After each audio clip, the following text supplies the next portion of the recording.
in theory, on paper, we as golf coaches and golfers like to think, hey, if I square the club face sooner, it'll be easier and I won't have to do it as much later. And that's true, but who gives a darn? You can square it wherever you want. All that matters is that it changes the ball flight. So the more that I bow my left wrist or bend my right wrist back, that's gonna close my club face. Well, guess what? The opposite part's true as well. If I take a club face and I do the opposite, so I cut my left wrist more and flatten my right wrist, that would open the club face, okay? So if you're someone who hooks it too much, you have the option of having the left wrist more cupped on the way back. If you slice it too much, you would have the left wrist more bowed. Hey guys, just want to give a special shout out to our sponsors, Municipal. You guys see me wearing the hats and the shirts in all of these videos. They've been a great partner for us, and I absolutely love all of the clothing, and really they're just getting better and better and better. They're dropping new gear all the time. Some of it's in limited quantity, so if you want to go check that out and you like it, make sure you grab that right away. They've got a new line of golf apparel coming out, but they don't have just the golf stuff. I'm also wearing the Municipal things really everywhere. I wear the shorts and t-shirts to the gym. The hoodies that they have are like the most comfortable thing, the hoodies and the sweatpants. So it's really stuff that I can wear and you can wear when you're going to play golf, but it's also casual. I mean, I could leave the golf course, be at home, go to the gym. Absolutely love the Municipal gear. If you haven't tried any of it before, grab a polo, grab a Municipal hat. You're gonna absolutely love their gear. We'll put the link in the description down below. All right guys, so in today's video, we're gonna talk about how to improve your direction control. If you go play or practice and have a hard time losing the golf ball to the right or to the left, you wanna learn how to hit the ball more consistently, solid and straighter, this is gonna be a good one for you. And what we're talking about, of course, is your club face angle. Now, the primary piece that controls the direction that the golf ball is gonna go is your club face. So if the golf ball is curving too much to the right, we can assume that a club face is too open. Anytime the ball is curving too much to the left, we can assume that the club face is too closed. And just for the sake of this video, when we're talking club face, and we'll look at it more as we go, if I just held the club up in front of me, and you can try this yourself, when the toe is right on top of the heel, we'll just call that square. Anytime the toe's in front of the heel, we'll call that closed. Anytime the toe's behind the heel, we'll call that open. Now that changes a little bit once we get tilted over, but just to kind of give you a look, closed, square, open. So anytime you've got the ball curving too much to the right, club face is too open. Anytime curving to the left, club face is too closed. The question becomes how, and I want to talk about the three main things that control the club face angle, and I want you to look at these like buttons or things that have a volume dial that you could dial up or dial down, certainly right now, but even day to day, month to month, week to week. So you can do more of these things to close the face more as needed. You can do less of them to close the face less as needed. So this is going to be good whether you hit hooks, fades, or anywhere in between. Okay, the three things we're going to talk about. Number one, the most important part is how you hold the club. That's your grip. A little bit boring sometimes, but important.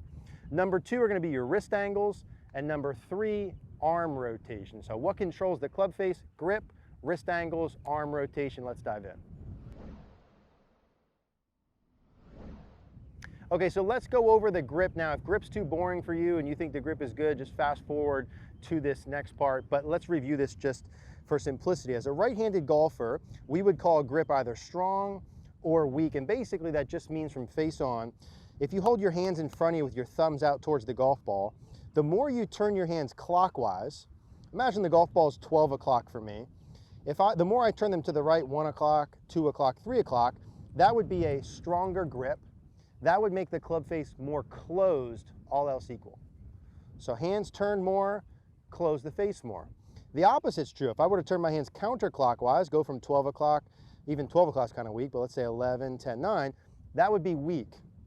Weak would be open club face. So in terms of your grip, what you want to have, hold your hands out towards 12. I would turn them towards about 1 or 2 o'clock would be a pretty neutral starting point. So when I look down here, the V between my thumb and index finger on both hands is by my right collarbone. I would call that like a stock grip. Now, if you're a golfer and you have what feels like a stock grip and the ball's curving too much to the right, you have the option to strengthen that to help close your club face. You can have your hands turn more to the right, more to the right, more to the right, more to the right. How far can you go? As far as you want. There's no rules. If you're a golfer who curves it too far to the left, your club face is too closed, you can turn it more counterclockwise to weaken that. Now, note on the grip piece, I would not be changing your grip day to day, week to week. What I would do is kind of find where you are, and then, hey, no matter what I'm doing, the ball's curving to the right. Okay, strengthen the grip a little bit, right? Turn your hands more clockwise. Or, hey, I'm hooking the ball left, no matter what I do, hey, then weaken the grip a little bit. But don't go out on Tuesday because the ball is hooking and weaken it, and the next day try. Like, find a grip that you like and then stick with that one. So that's going to be part number one. Let's talk about wrist angles, part number two. Okay, so the second part that's going to control club face angle are your wrist angles. Here's essentially what I want you to feel. Hold the club up in front of you, get that toe right on top of the heel. Now, from my perspective and your perspective when you look at the club, if I twist the toe in front of the heel, right, that's closing the club face. So for me, I'm twisting the club counterclockwise, right? Now I want you to do that same thing, twist the club counterclockwise. Now look at my wrist as I do that, and look at your wrist as you do it. That's how you twist the club closed. You do that with your wrist angles. So what's happening is, at my setup, my left wrist is slightly cupped because I've got a neutral grip, my right wrist is flat. Now as soon as I take that left wrist from slightly cupped and flatten it out, that closes the club face. Or if I look at my right wrist is pretty flat, I bend it back, that closes my club face. So the twisting of the wrist angles is part two. Now, you can do that at any point in the swing, okay? You don't have to close it in the takeaway or on the way back or on the way down. In theory, on paper, we as golf coaches and golfers like to think, hey, if I square the club face sooner, it'll be easier and I won't have to do it as much later. And that's true, but who gives a darn? You can square it wherever you want. All that matters is that it changes the ball flight. So the more that I bow my left wrist or bend my right wrist back, that's going to close my club face. Well, guess what? The opposite part's true as well. If I take a club face and I do the opposite, so I cut my left wrist more and flatten my right wrist, that would open the club face, okay?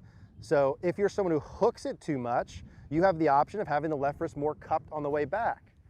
If you slice it too much, you would have the left wrist more bowed, okay? If you hook it too much, you can do the same thing with the right wrist, although that really only makes sense if you've got a stronger grip. So, wrist angles. Now again, you can do this wherever you want, okay? People ask me, hey, when should I do this? Let's try it out wherever you want. I can feel that twisting of the club with my wrists like this during my takeaway. Get the toe a bit more in front of the heel. That would close the club face more. That would reduce the amount it curves to the right and or increase the amount it curves to the left. What does that mean?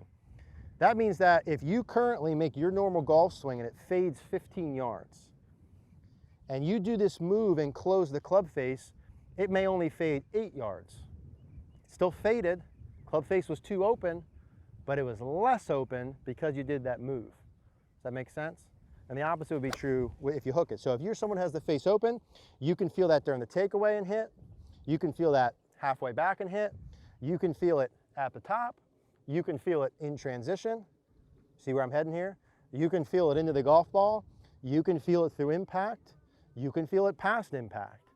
But Eric, the ball's already gone. No.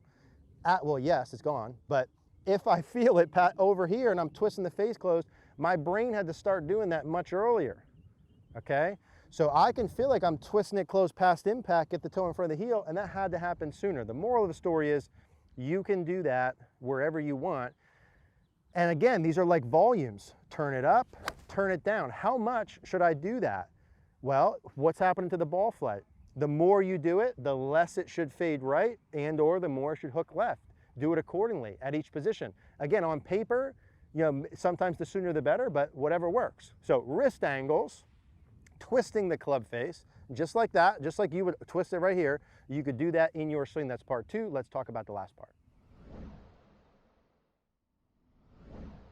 Okay, part number three is arm rotation. Hold your hands out in front of you like so, thumbs up towards the sky. If I get my left palm to work up towards the sky, that's a closing mechanism. Right palm down towards the ground. So hold your hands up, go left palm up, right palm down. Left palm up, right palm down. That's lead arm supination, trail arm pronation. If I did that with a golf club in my hands, that same motion is going to close a club face. Toe in front of the heel, okay? Supination closes it, pronation of the trail arm closes it.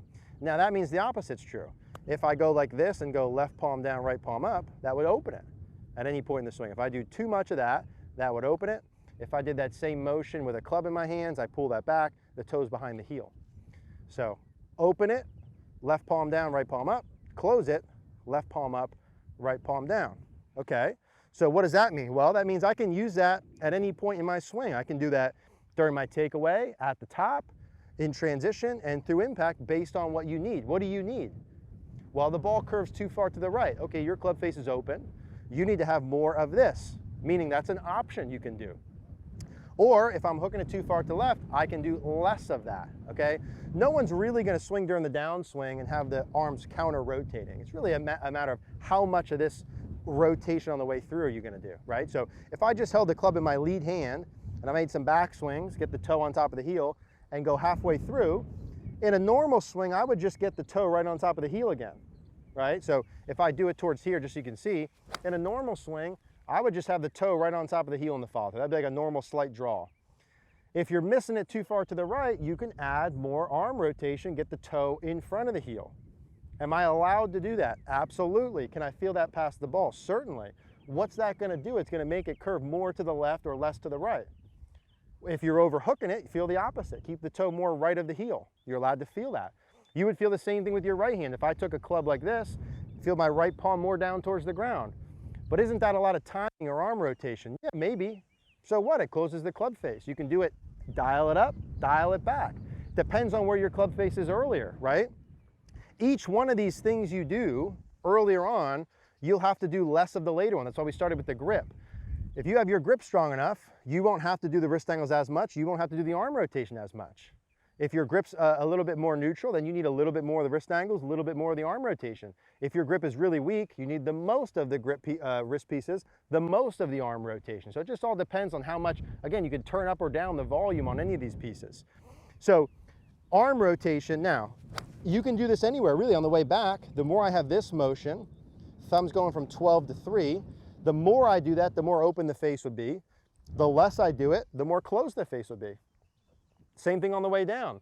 The more I feel like I go from kind of logo away to logo down and to the left, more supination, that would close the face more. Same thing with my right arm. Or if you're overhooking it, feel like you hold those off and do less of those. Keep the toe to the right of the heel. So this is really meant to present you all of the options and selfishly for me to send when I'm working with a lot of you guys online and your club face is open so that I don't have to repeat this every day on cogornogolf.com, okay? So club face angle, 3 ways: grip, wrist, arm rotation. You can do anything. You can do anything. Okay, the arm rotation piece is fine. If it feels like it's gonna add more timing, like if you go play next week and you add more arm rotation, you shoot the best round of your life, you're not gonna come in and say, whoa, whoa, whoa, guys, wait a minute, that doesn't count. I added arm rotation. Doesn't matter, all that matters is how you hit the ball, okay? So grip, wrist angles, arm rotation. We could probably go another couple hours on that, but those are the basics. If you guys have any questions, as always, leave a comment down below. If you struggle with your club face, join cogornogolf.com. We're still running the 14-day free trial. Send your swings in, I'll analyze them, show you how to improve. Appreciate you guys being here as always.